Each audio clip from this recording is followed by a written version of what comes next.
London যাবেন, America যাবেন, Saudi আরব যাবেন, যে কোনো বিদেশে যাবেন, গেলেই পাসপোর্ট তারা দেখবে। পাসপোর্টে আপনার ন্যাশনালিটি কোনটা সেটাই তারা জানতে চাইবে। আপনি কোন দল করেন এটা তারা জানতে চাইবে না। আপনি কোন ভাষায় কথা বলেন তাও তাদের জানার দরকার নেই।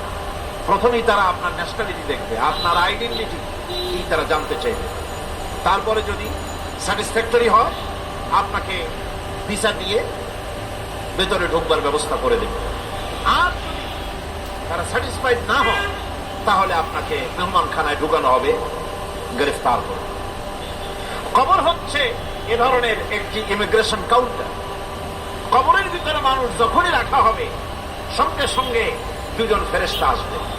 কবরের কাছে যারা এসেছিল দাফন হয়ে যাওয়ার পর এই লোকগুলি 40 কদম যেতে যতক্ষণ লাগে এর মধ্যেই দুজন ফেরেশতা এসে যাবে, এসে জিজ্ঞেস করবে মান রব্বুকা, তুমি কোন দল করতে, ওটা তাদের জানার দরকার নেই।